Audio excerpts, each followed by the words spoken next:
Thank you so much for joining us. You heard what Prof. Wall said. He, it seems, still thinks it's very likely to have been methane as the gas that caused it. Do you you've probably thought about this a lot as well. What is your feeling at this stage? My feeling is similar. Looking at all probabilities, we looking at methane. And if it was also LPG gas, which is the gas that we use for cooking, the main component is also methane. So I think we're pointing at methane as the source of the explosion. So we could have seen a combination of methane that naturally occurs as a byproduct of sewage, for example, plus the methane that we have in our LP gas could have contributed to just the wrong combination to cause an explosion? Yeah, so maybe just to clarify in terms of the explosion. So you need about, I think, the previous speaker talked about weights. Because I'm chemistry, we work on percentages. So you need about 5 to 15% of methane for it to be explosive. So if it's below that, it will still burn, but not explode. If it's above 15%, it also will burn and not explode. So it will only explode between 5 and 15%. So interesting that too low and it doesn't explode, too high and it doesn't explode. This middle section, boom. Is the one that explodes. So you need the right amount of volume in a certain area, in a confined space for it to explode. So it could be a combination of things. So it could be methane leaking from sewage. It could be methane leaking coming up from a natural source underneath. We have old mines. We have history of that in other mines where they even decided to harvest the methane to make electricity. So it's a common thing. It's not very strange for methane to come from underground. Right. On the night of the accident, our reporters told us they smelt two things. That they smelt gas, which is the LP gas that that we're used to smelling, that we smell in our homes if we've left our gas stove on, but also they smelt the smell of rotten eggs. As an air quality specialist, what does that tell you about the kind of gases that were possibly in the air on that night? So if their senses are correct, so the H2S is the one that causes the rotten gas smell. What's H2S? H2S is hydrogen sulfide.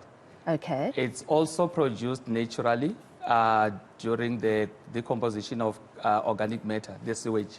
So that could point to methane, potentially, even though methane is odorless. So if you pick hydrogen sulfide, you're most likely dealing with methane from a sewage source, because it gets produced during the same process.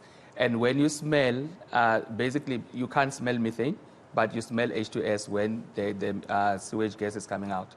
Okay, so the hydrogen sulfide, which is the rotting of the fecal matter or whatever, that you smell, but that also indicates that methane is being produced, I suppose, as well. Oh, that's interesting. And then the normal gas smell, that could suggest that there were even just gas lines broken, perhaps, in the explosion. Yes, so it could indicate that the gas line could be the source of the gas that caused the explosion, or the gas lines could have cracked during the explosion. So you would never know when the cracking could have happened. Yeah. Is any of that dangerous to a human being? I mean, it's open air.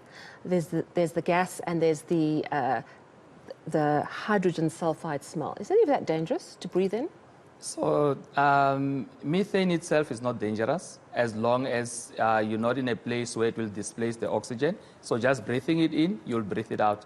Hydrogen sulfide is dangerous and in very low concentration. So, but when you're outside, it's heavier than air, so it will flow lower. So you won't suffocate from it if you are in the ambient conditions, like in an open room. But if you are in an enclosed place, then it's a dangerous combination of gas. All right, so the people living in that area, even if there is remnants of those gases, totally safe for them? Yes and no. So if you are in a room, you could. So if it gets trapped in the room you're in, for example. Yes, and also it's a highly flammable gas.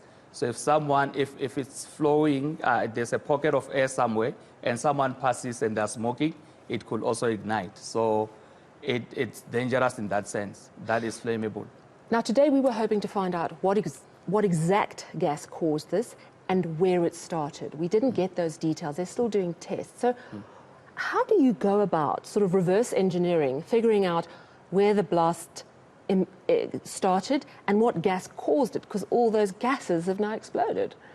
It's a tricky one. I think one of the things from engineering, they will try and simulate the cause of the amount of gas that will be needed to lift up a structure like that, like the roads, the concrete. They're able to simulate the amount of gas that will have been involved in the explosion, and so they would be able to figure out how much methane would have been needed to cause the explosion. Another thing, to try and figure out which gas, if we have leaks, so the eGoli gas has a fingerprint as well. So there's a combination of gases that are in the line. So that would be easy. If there was still a leak, if they pick the propane in the gas, we know then it's eGoli line. But if it's closed, then it makes it difficult. I think what we're left with is to try and find the source of methane that is there now, because I've heard reports saying there's still methane that is leaking. I think that's what they need to look at, because that could be a source from maybe an earthquake that happened recently, if it could be leaking from underneath. And what the gas does, it flows up because it's lighter than air. So that's one source they could look at. But the other ones, because it's already exploded, it's simulations that we can use to try and figure out what have happened. And I'm going to ask you the million-dollar impossible question that I asked Prof. Walls. I suspect you're going to give me a similar answer. But of course, the big question is, could this happen elsewhere in the city of Johannesburg? We have aging infrastructure underground. We have lots of different bits of old infrastructure. And we also have infrastructure that's been neglected, let's face it. So do you think this is a specific one-off, just crazy occurrence? As you say, not too high, not too low, just in that middle point of concentration of methane probably caused this. But do you think it's possible it could happen in other parts of the city? Certainly, yes. So my take is yes, it hasn't happened in a long time, but we see it happening in other places. I've been reading up on it. So we're not the first case. And if we get just the right conditions in another place in the city, an explosion could take place. Measures that we could use to avoid the explosions from occurring in the future, it's having ventilation on the lines.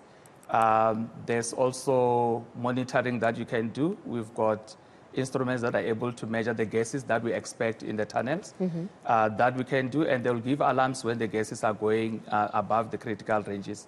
So for me, although this is the first one in Johannesburg, it actually shows that it could happen elsewhere, and we should take measures to monitor and to make it safe. Instead of acting afterwards, we need to start preventing the incidents from happening. Wow, so that's really, you're giving us really important information about this could happen again, and there are ways to actually monitor and prevent it from happening again. Thank you so much for joining us in studio. Absolutely fascinating.